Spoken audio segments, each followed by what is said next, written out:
I was still in my dress uniform when I realized my family wasn't coming. The ceremony had already started. Rows of chairs filled with parents, spouses, children, people leaning forward, phones, ready eyes bright with pride. And next to me, an empty seat. I stepped outside the sound of applause muffled behind the heavy doors and called my father. He picked up on the third ring. Laughter spilled through the phone before he even spoke. "Hey," he said casually, "what's up?" I could hear music, voices, the sharp crackle of something grilling. "I just wanted to check," I said. "Are you close?" A pause. Then, "We already ate." Another voice in the background, my sister's. "Tell her we saved her a plate." My father chuckled. "We're at your sister's place. Just a small BBQ." I didn't say anything. Then my mother's voice, closer now, almost impatient. "Don't make this a big deal, Hannah." I stood there in uniform medal ceremony starting without me inside and realized they hadn't forgotten. They had chosen. The first thing you notice about a military ceremony isn't the speeches. It's the stillness. Even with a room full of people, there's a kind of quiet that settles in before anything begins. Chairs shift, programs fold and unfold. Someone coughs, then catches themselves like they've broken a rule. Everything feels measured, intentional. I had always liked that. It was different from home. At home, everything was louder, not in volume, but in presence. Conversations overlapped. Attention moved quickly like it had somewhere better to be. There was always something else happening, something more interesting pulling focus away. But here on base in rooms like this, when something mattered, people stopped. They paid attention. That's what I had expected today. Not applause, not anything dramatic, just attention. I had pressed my dress blues the night before with the kind of care that came from habit more than nerves. Every crease sharp, every ribbon aligned. I checked it twice, then once more in the morning, because that's what you do. You prepare. Not for recognition. For respect. The invitation had gone out a week earlier. I didn't make it sound bigger than it was.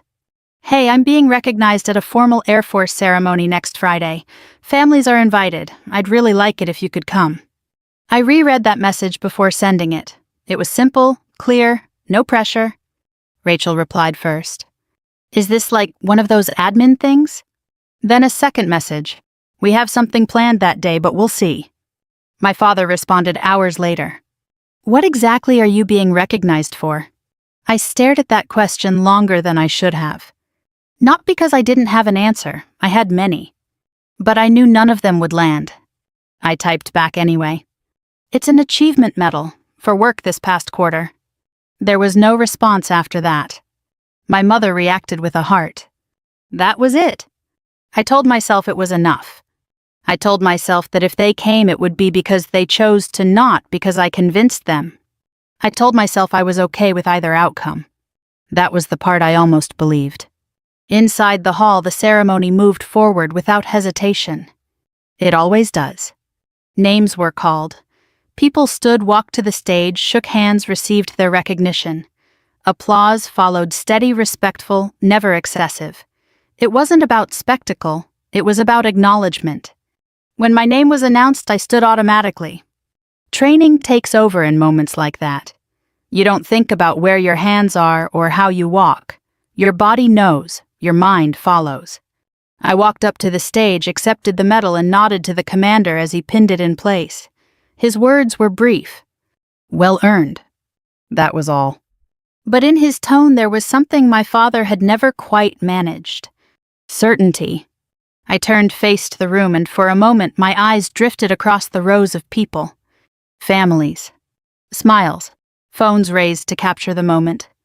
And then, that empty chair. It didn't feel dramatic. It didn't hit me all at once. It was quieter than that. Like noticing a missing step in a staircase you've walked your whole life. You don't fall. You just pause.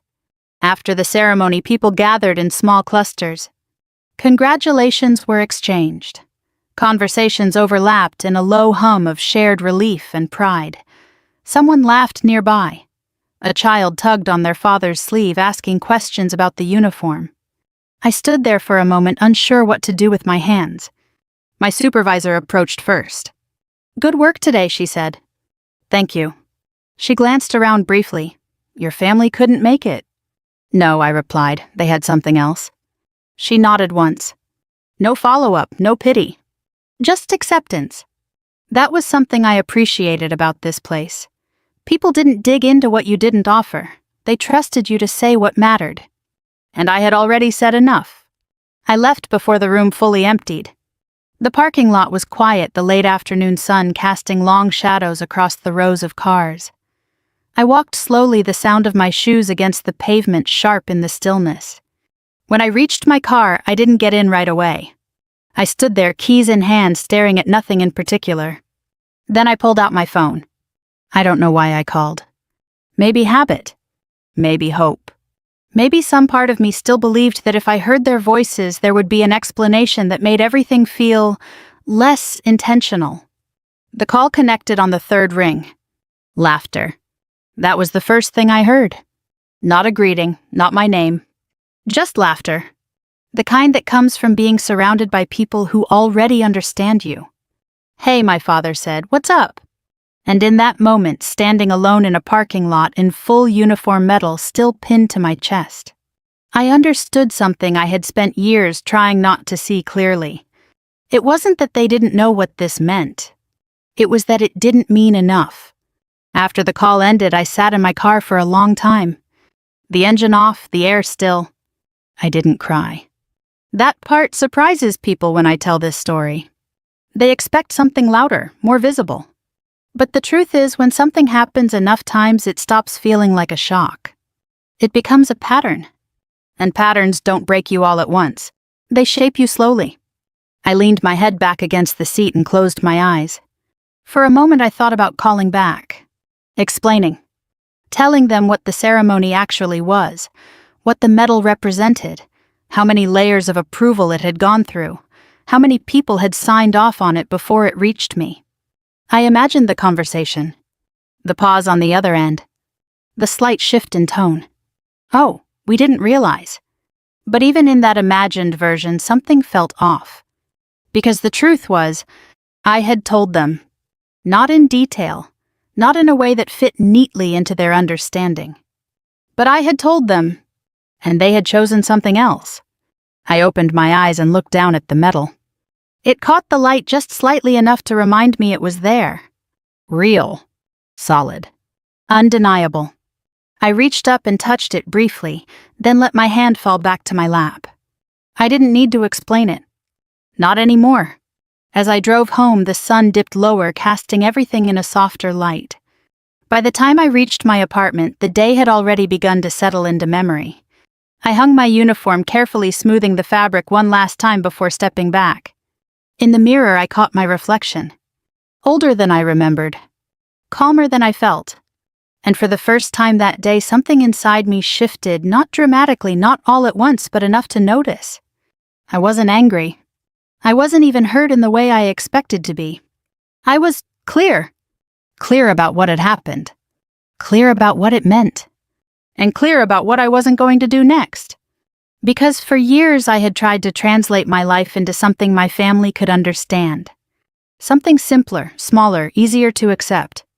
But standing there in that quiet apartment with the echo of that phone call still lingering in my mind, I realized something I hadn't been ready to admit before. I was done explaining. And this time, I wasn't going to say anything at all. In my family, nothing was ever said directly. There were no loud arguments. No slammed doors, no dramatic ultimatums that forced everything into the open. If something was wrong, it didn't explode, it settled. It lived in small pauses, in the way conversations shifted just slightly when you spoke, in the way people responded to you like they were already halfway turned toward something else. That was how I learned where I stood. Not from one moment. From all of them. The backyard came first. Every house has a place where things happen. For us, it wasn't the living room or the kitchen. It was the backyard, wide, uneven grass, a long wooden table that my father built himself, and a grill that seemed to be in constant use from early spring through late fall. That table held everything. Birthdays, celebrations, announcements, Even small victories somehow made their way there, turned into something communal, something visible. It was where Rachel belonged. My sister had always been easy to celebrate. She spoke in a way that made people lean in. She laughed loudly, moved, confidently filled space without hesitation. When she walked into a room, attention followed her naturally, like it had been waiting. And my parents, especially my father, understood her. Her successes were simple to explain. She just landed a new client. She's expanding her business. She's doing really well. Those sentences didn't require translation. They didn't need context. They made sense immediately. They sounded like progress. I was different. Not quieter in a fragile way, not withdrawn, just less visible. I didn't know how to turn what I did into something people could grasp quickly. Even as a kid, when I tried to explain something I'd worked hard on, it came out too detailed, too layered. By the time I reached the point, I could already feel attention slipping. So I learned to shorten things, then to simplify them, and eventually to stop explaining altogether. When I was 12, I won a regional academic competition. It wasn't a big event, just a school gym, folding chairs, a handful of parents scattered across the bleachers. But to me, it mattered. I had studied for weeks, late nights at the kitchen table, notes spread out in careful stacks. When they handed me the certificate, I held it like something fragile. Important. At home, I showed it to my father while he stood near the grill turning burgers with one hand. He glanced at it, nodded once. "Good job," he said. Then he went back to what he was doing. Later that evening, I saw the certificate resting on the edge of the backyard table. Not displayed, not mentioned again. Just there until the wind picked up and flipped it over. Rachel had come home that same day talking about a small event she'd hosted with friends. Nothing formal, just something she organized. But the way she told it, animated, detailed, made it feel bigger than anything I'd done. My father listened. Really listened. He asked questions. He laughed at the right moments. He leaned in. That was the difference. Not what we did. How it was received. By high school, the roles were clear. Rachel was the one people asked about. I was the one people assumed was fine. "She's easy," my mother would say. "She doesn't need much." I knew she meant it as a compliment. But I also knew what it meant in practice. Less attention. Less effort. Less curiosity. The first time I mentioned the military, we were sitting at that same backyard table. It was late afternoon, the sun low enough to soften everything. My father had just finished grilling. Plates were passed around, conversation moving easily between topics that didn't require much thought. "I've been looking into the Air Force," I said. The sentence landed quietly. My father didn't react right away. He took a bite of his food, chewed, then looked at me. "Why?" he asked. "I want something structured," I said. "Something that matters." Rachel let out a small laugh. "That's what people say when they don't know what else to do." My mother frowned slightly. "Isn't that dangerous?" My father leaned back in his chair. "It's not a real career," he said. "It's something people do before they figure things out." I remember nodding. Not because I agreed. Because I had already decided. Basic training was the first place I felt understood. Not in a warm, emotional way. No one there was trying to understand you as a person. That wasn't the point. But the expectations were clear. You either met them or you didn't. There was no guessing, no reading between lines, no wondering if what you did mattered. If you did your job well, it was recognized. If you didn't, it was corrected. Simple. Fair.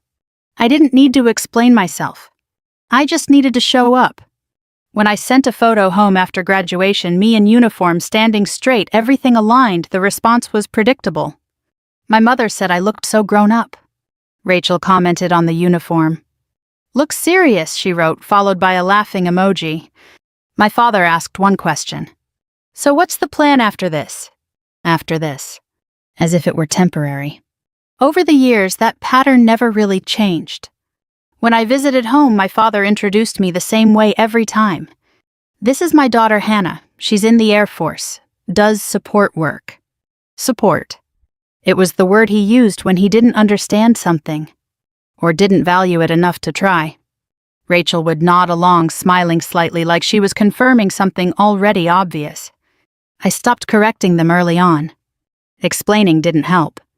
It just made the gap more visible. The backyard table stayed the same. Even as we got older, it remained the center of everything. Rachel's milestones were still celebrated there. Promotions, new business ventures, social events that blurred the line between personal and professional success. People gathered, drinks were poured, stories were told. And my father, always at the head of the table, spoke about her with a kind of pride that filled the space. I would sit there sometimes, listening, nodding when appropriate. Present, but not part of it. When I did share something about my work, the conversation shifted quickly. Not abruptly, just subtly. So you're still doing that. Do you ever think about transitioning out? Is there growth in that field? Questions that sounded reasonable, until you realized they were all pointing in the same direction. Away. That's what made the invitation to my ceremony different. Not because I expected them to understand it, but because I thought just once they might choose to show up anyway. Not for the details. For me. Looking back, I can see now that the choice had already been made long before that day. It wasn't about one event. It was about years of small decisions. What to pay attention to. What to celebrate. What to let pass quietly. And when I stood in that parking lot, phone still warm in my hand after that call, hearing laughter music, the easy comfort of a gathering that didn't include me, it didn't feel like a surprise. It felt like confirmation. The backyard table had always had room. Just not for everything I was. That was the pattern. And for the first time in my life, I wasn't trying to fit into it anymore. By the time I made staff sergeant, I had stopped announcing milestones. Not because they didn't matter, but because every time I tried to explain them, the explanation collapsed somewhere between my words and their expectations. Rank meant something specific in my world, earned, measured, layered with responsibility. In theirs, it was either obvious or it wasn't. And if it wasn't obvious, it didn't count. So I learned to let things happen quietly. My job didn't look impressive from the outside. That was the first problem. There were no dramatic images to go with it. No stories that translated easily into something you could repeat over a backyard table. No clear before and after moments that made people pause and say, "Oh, I get it now." What I did lived in the middle of things. Coordination, information flow, timelines that had to line up precisely or everything downstream would fail. I worked between teams, between decisions, between moments that most people only noticed when something went wrong. If things ran smoothly, no one asked why. If they didn't, everyone did. I liked that. Not the pressure exactly, but the clarity. There's a certain kind of trust that comes from being the person people call when they need something handled correctly the first time. It doesn't come with recognition, it comes with expectation. Can you take this? I need you to look at this. Make sure this doesn't slip. The first time my supervisor handed me something that mattered, she didn't make a speech about it. She just placed the folder in front of me and said, "Run point." That was it. No explanation of why, no list of what it meant. Just trust. I didn't rush. That was the difference. In situations where timelines tightened and information overlapped in ways that didn't make sense at first glance, most people sped up. They tried to move faster than the problem. I slowed down. I read everything twice. I asked the right questions. I traced details back to where they started instead of where they ended up. It wasn't flashy, but it worked. Over time, people noticed. Not in a way that drew attention to me, but in the way responsibilities shifted quietly in my direction. More tasks, more coordination, more situations where the margin for error was smaller. My name started appearing in places I wasn't present for. Meetings, recommendations, emails that moved up the chain. I didn't chase any of it. I didn't need to. The work spoke when I didn't. At home, nothing changed. When I came back on leave, the conversations followed the same patterns. So what exactly do you do again? Is that something you can build a future on? You ever think about transitioning into something more stable? Stable. It was a word my father used often. As if the military was temporary. As if the structure, the expectations, the responsibility, everything I had built my life around was just a phase I hadn't outgrown yet. I would nod, answer briefly, then let the conversation move on. There was no point in pushing. Understanding wasn't something you could force. The award package started like everything else. Quietly. My supervisor submitted it without making a big deal out of it. I didn't know the details at first, just that she had put something in after a particularly demanding quarter, where our section had absorbed additional workload without missing deadlines. That kind of thing happens all the time. Packages move up, some stall, some come back with notes, a few disappear entirely. I didn't expect anything different. So when she called me into her office a few weeks later, I assumed it was about something else. "Close the door," she said. I did. She leaned back slightly, hands resting on the desk. "They approved it." I waited. "You're receiving an Air Force Achievement Medal at the next ceremony." Her tone didn't change. It wasn't dramatic. It wasn't even particularly warm. It was factual. "You earned it," she added. That was all. I nodded. "Thank you." And then I went back to work. That part always surprises people when I tell it. They expect excitement, reaction, some visible shift. But recognition in the military doesn't stop the mission. There were still deadlines, still responsibilities, still things that needed to be done before the end of the day. So I sat back down at my desk and continued where I had left off. Later that night, alone in my apartment, the reality settled in. Not all at once. Gradually. I sat on the edge of my bed, uniform hanging neatly nearby, and thought about everything that had led to that moment. The long days. The small decisions. The times I stayed late to make sure something didn't fall apart the next morning. No one had seen those. No one at home, at least. And yet, here was an institution built entirely on structure and accountability, saying clearly, without hesitation, this mattered. That was the part I couldn't translate. Not into something simple. Not into something that would fit into a casual conversation over grilled food and half-listened to stories. Because the value of what I did wasn't in a single moment. It was in consistency. In showing up. In being the person people relied on when things were uncertain. When I invited my family, I didn't try to explain any of that. I didn't say medal in a way that emphasized its importance. I didn't list the levels of approval it had gone through. I didn't describe what it meant in the language they understood. I just told them the truth. I'm being recognized at a formal ceremony. That was enough. Or at least it should have been. The night before the ceremony, I pressed my uniform again. Not because it needed it. Because I did. Preparation had become a ritual for me. A way to center myself. A way to remind myself that what I was about to step into deserved attention. Respect. I moved through each detail carefully. Ribbons aligned. Shoes polished. Insignia straight.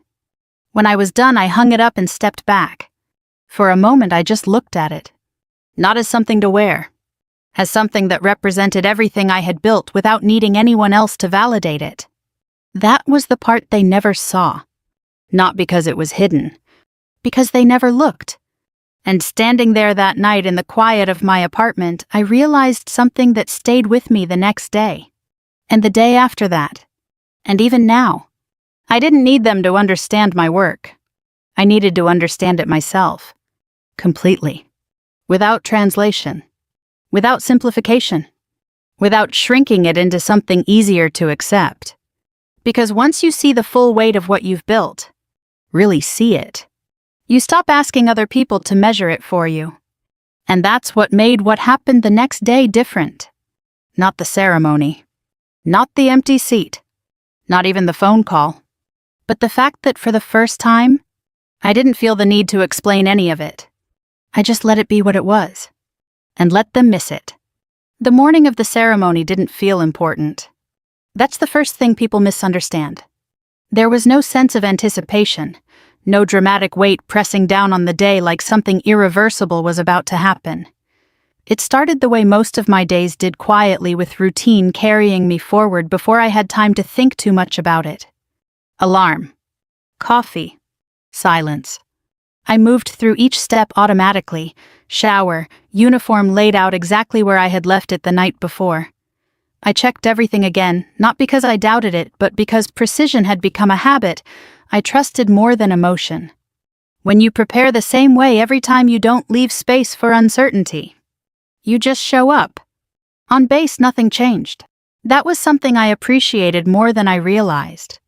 There were no decorations in the hallway, no reminders that this was a special day. People worked, phones rang, doors opened and closed with the same quiet efficiency they always had. A few people nodded when they saw me. Good luck tonight. Congrats. Nothing more. It wasn't dismissive. It was respect. Recognition didn't interrupt the mission.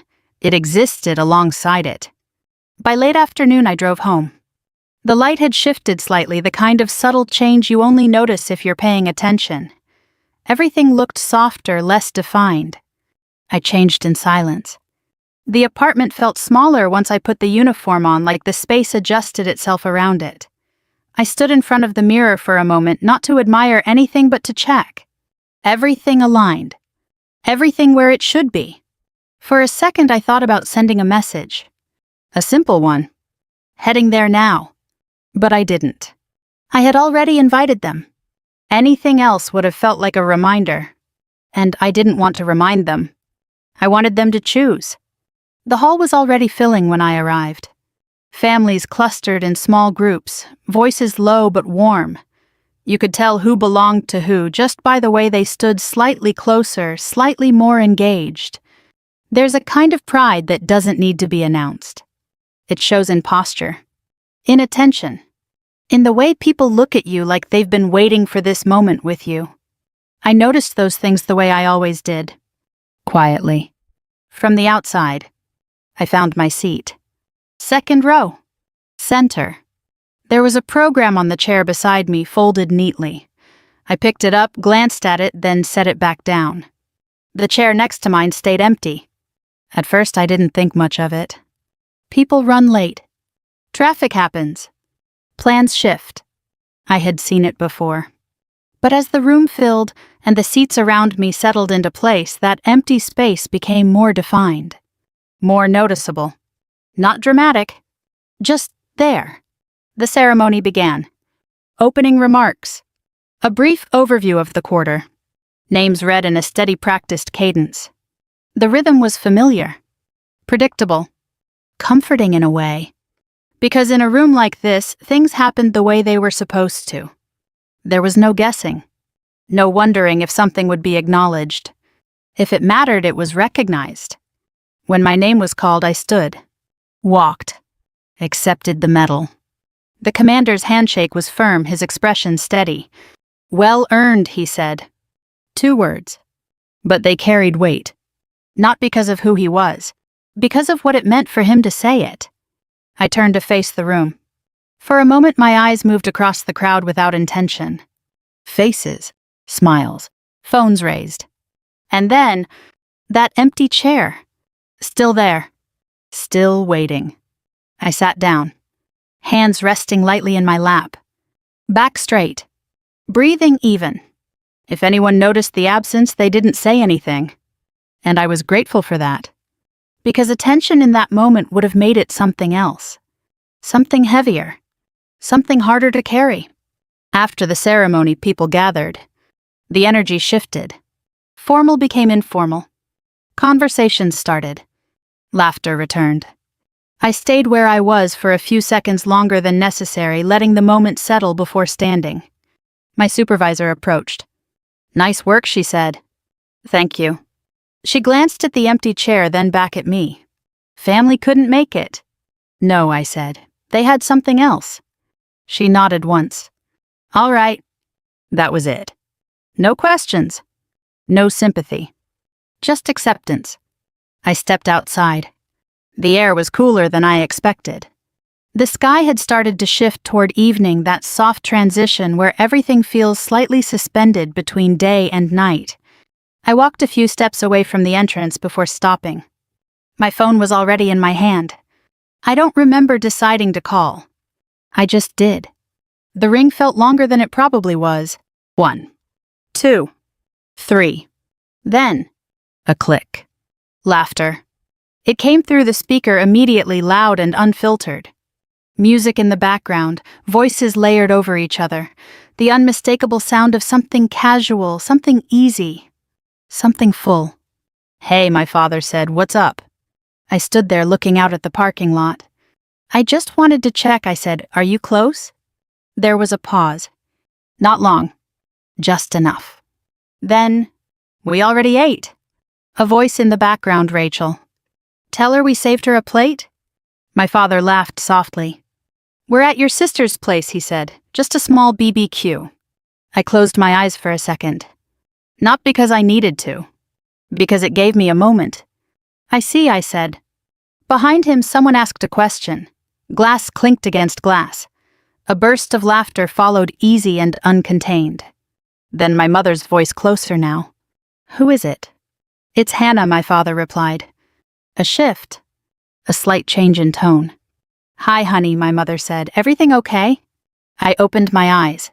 The building behind me, the uniform on my shoulders, the medal still pinned to my chest. "Yes," I said. "I just finished." "Oh," she replied. "That's good." A pause. Then, "Don't make this a big deal, Hannah." The words didn't land the way people expect. They didn't hit me like something sharp. They settled. Quietly. Like everything else had. "Okay," I said. And I meant it. Not as agreement. Not as acceptance of what they had done. But as a decision. We ended the call shortly after that. No argument. No raised voices. No attempt to explain. I stood there for a few seconds longer, the phone still in my hand. The sounds from inside the building drifted out through the doors, muted applause, distant conversation, the closing rhythm of something that had already happened. Behind me in a different place, another gathering continued. Laughter. Music. The kind of moment that didn't require explanation. And somewhere between those two spaces, I understood something clearly for the first time. It wasn't that they had forgotten. It wasn't that they didn't realize. It wasn't even that they didn't care in the way I once thought they might. It was simpler than that. They had chosen where they wanted to be. And it wasn't here. I got in my car, closed the door, sat there for a moment without starting the engine. The quiet inside the car was different from the quiet in the ceremony hall. Less structured. More personal. I looked down at the medal again. Still there. Still real. Still exactly what it had been a few minutes earlier. Nothing about it had changed. The only thing that had changed was what I was going to do next. I started the engine. And for the first time since the day began, I wasn't thinking about whether they would understand. I was thinking about what it meant that they didn't. I didn't call them back. That was the first decision. Not a dramatic one. Not something I announced to myself like a turning point. It was quieter than that, more like a door I chose not to open again. When I got home, I took off my uniform the same way I always did. Carefully. Jacket first, then the shirt. The medal came last. For a moment, I held it in my hand. It was heavier than it looked. Not physically just enough to notice, but in a way that reminded me it wasn't symbolic. It wasn't decorative. It was the result of something real, something documented, something that had been seen and acknowledged by people who understood what it meant. I placed it on the table near the door. Not hidden. Not displayed. Just there. Then I moved on. The next morning felt ordinary. That was the second thing people misunderstand. They expect something to shift immediately after a moment like that. A change in posture, in tone, in the way the world responds to you. But the world doesn't work that way. Emails still come in. Meetings still happen.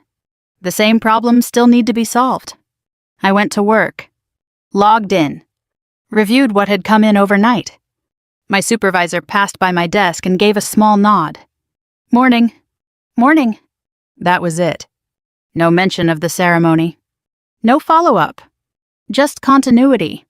And I found unexpectedly that I appreciated that more than anything else. Around mid-morning, the base public affairs office posted the video. They always did. A short caption, A link to the full recording, a few still images attached, no music, no edits, just a record. I saw the notification come through and dismissed it. I didn't open the video. I didn't share it. I didn't send it to anyone. That part mattered more than I realized at the time.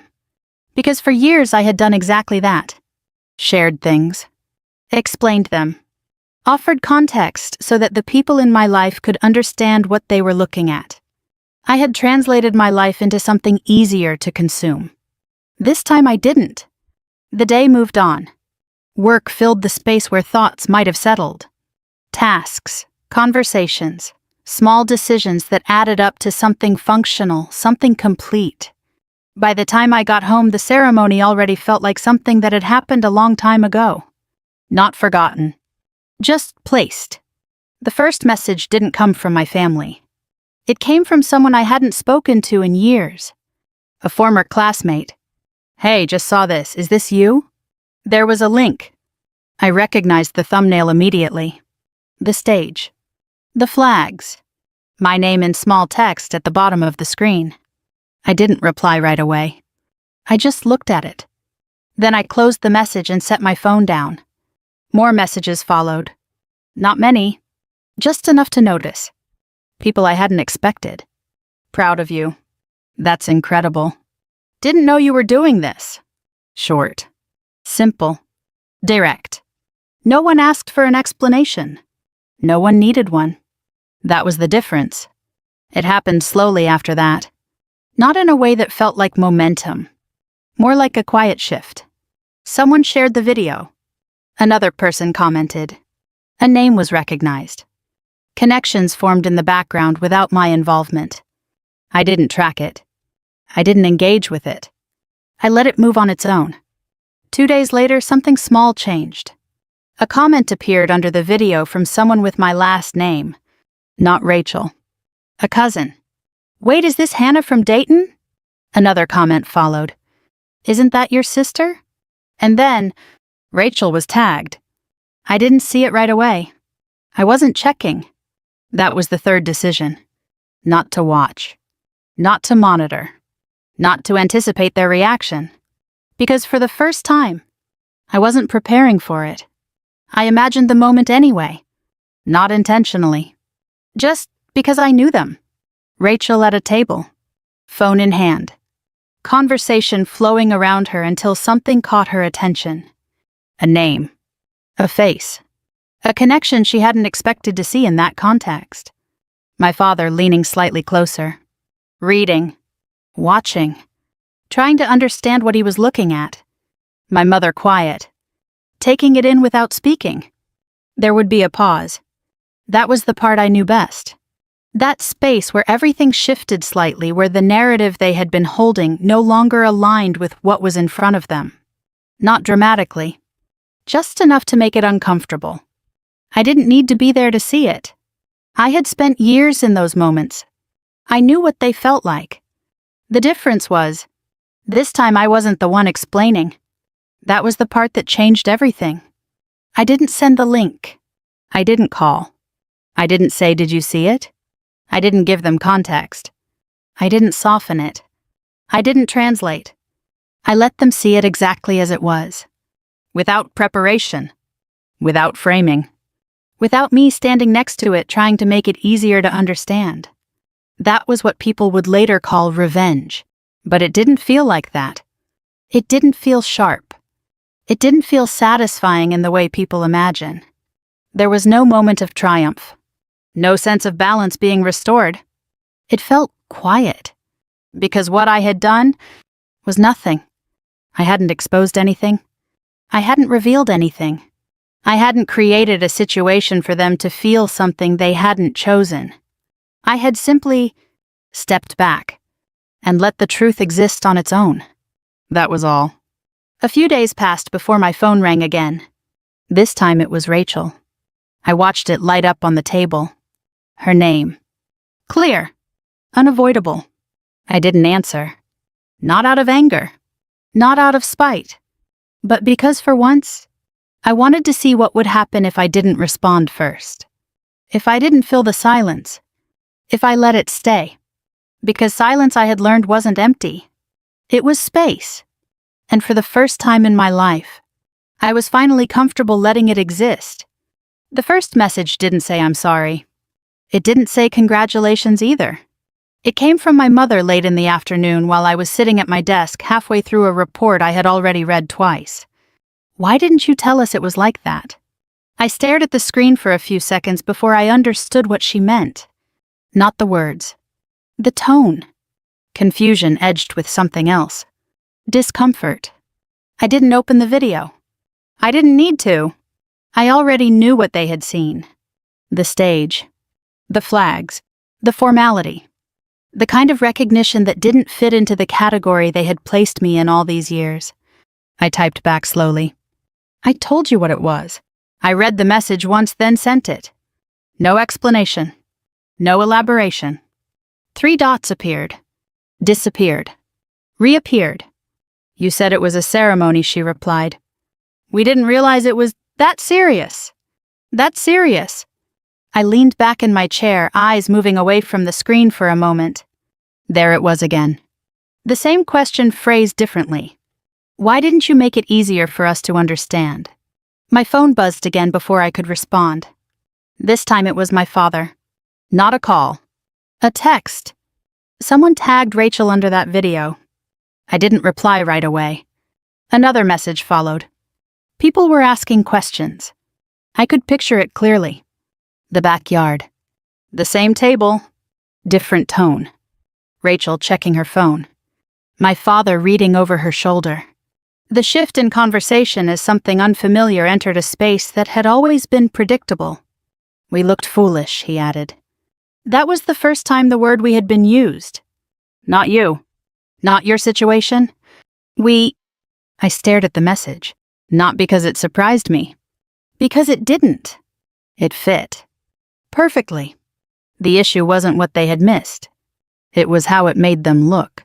I typed carefully. I didn't do anything to make you look anyway. Then I added, I invited you. The response didn't come immediately. When it did, it wasn't from him. It was my mother again. You could have explained better. I let out a slow breath. Not frustration. Not anger. Just recognition. That was the pattern. Always had been. If something didn't make sense, it wasn't because they hadn't asked. It was because I hadn't explained it in the right way. I didn't reply. For the rest of the day, my phone stayed quiet. No calls. No follow-ups. No attempt to push further. And for the first time, that silence didn't feel heavy. It felt earned. The next few days passed without much change. Work continued. Tasks moved forward. The same steady rhythm that had carried me through everything else held firm. Then almost 2 weeks later, my mother called. It was mid-morning. Unusual. She usually texted first. I let it ring once. Twice. Then answered. Hi, I said. Her voice sounded different. Careful. Measured. I just wanted to check in, she said. I'm okay, I replied. I know, she said quickly. I just wanted to see how things are going. There was a pause. Not uncomfortable. Just unfamiliar. How's work, she asked. It's busy, I said, same as usual. Another pause. Then, your father watched the video again. I didn't respond right away. He didn't say much, she added. I'm not surprised, I said. She hesitated. He sent the link to your uncle, she continued. Didn't say anything, just sent it. I closed my eyes briefly. That was how my father communicated. Not through words. Through evidence. Okay, I said. We sat in that conversation for a few moments longer. Small questions. Simple answers. Nothing heavy. Nothing resolved. But something had shifted. It wasn't dramatic. There was no apology.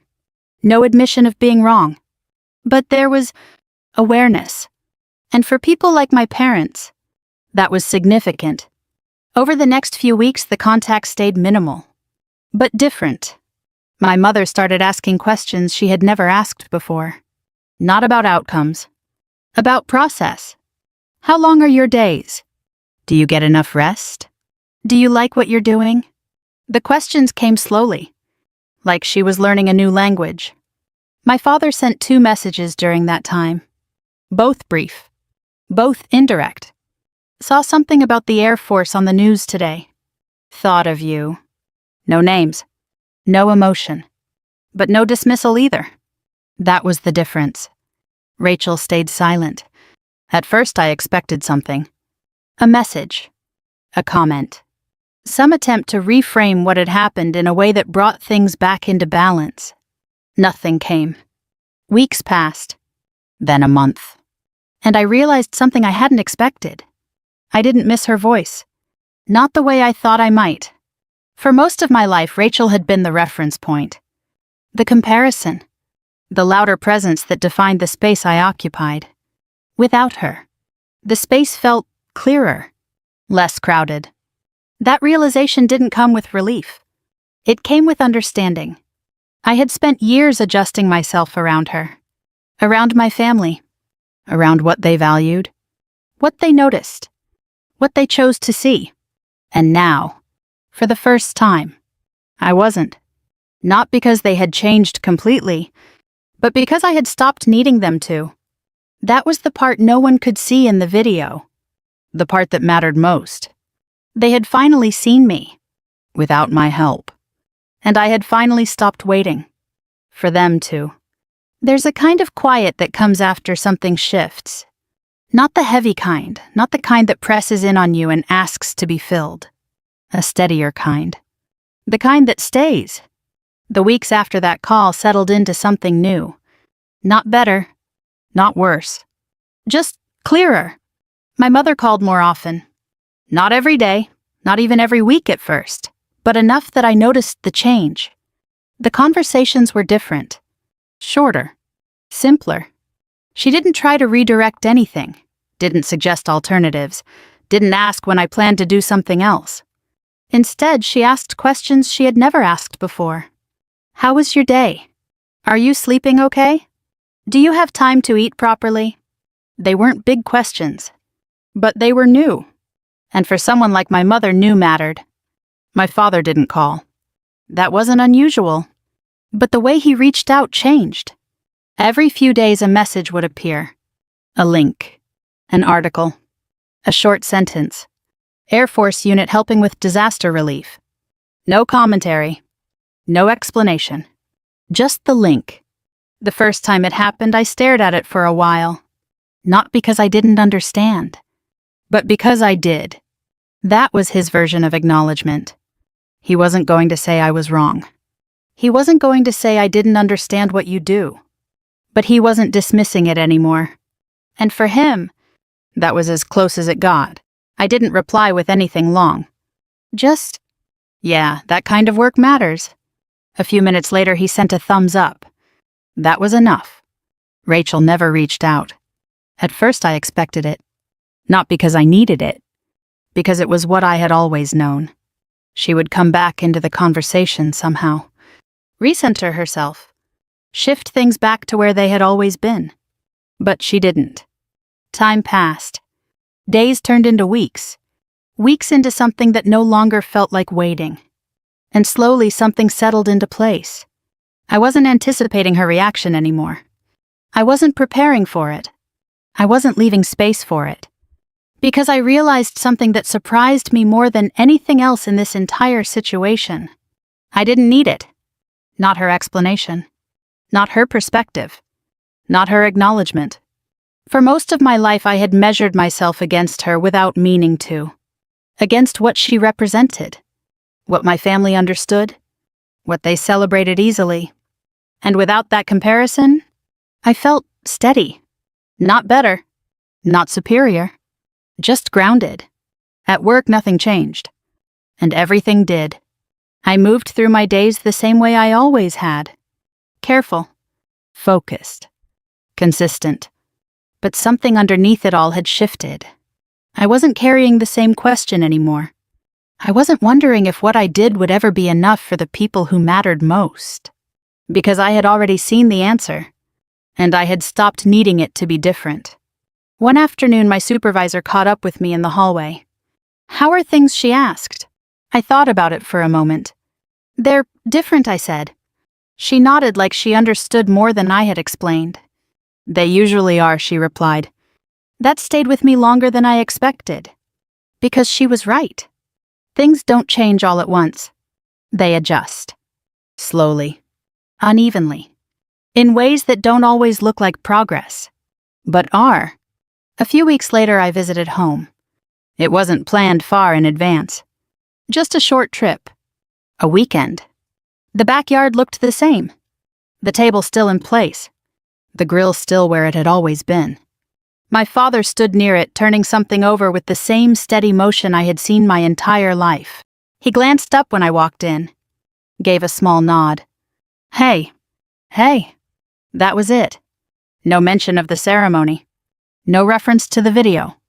Just presents. My mother came out a few seconds later. Smiled. Hugged me briefly. Hi, honey. We sat at the table. Conversation moved the way it always had. Light. Neutral.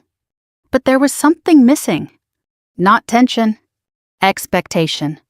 No one asked me to explain anything. No one minimized anything either. It just existed. At one point, my father pulled out his phone. Scrolled for a second. Then turned the screen toward me. An article. Air Force operations. Logistics. Coordination. He tapped the screen once. This part, he said. Seems important. I looked at it. Then at him. Yeah, I said. It is. He nodded. Put the phone away. And just like that, the conversation moved on. No apology. No resolution. But something had been acknowledged. In his way. Later that night, I stood alone for a moment near the edge of the yard. The same space where I had spent years feeling like I was slightly outside of everything happening around me. But it didn't feel the same anymore. Not because the space had changed.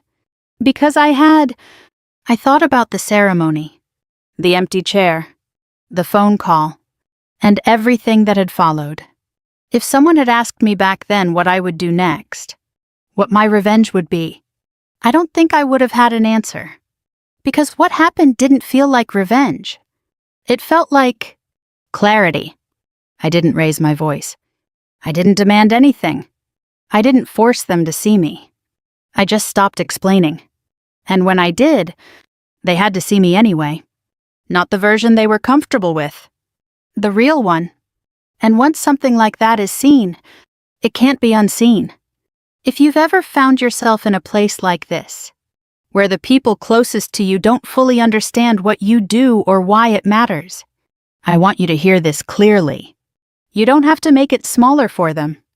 You don't have to translate it into something easier to accept. And you don't have to wait for their approval to know its value. Sometimes the most powerful thing you can do is nothing at all. Just stand where you are. Let your work speak. And allow the truth to exist without explanation. If this story felt familiar to you in any way, if you've ever been overlooked, misunderstood, or quietly set aside, I'd really like to hear your experience.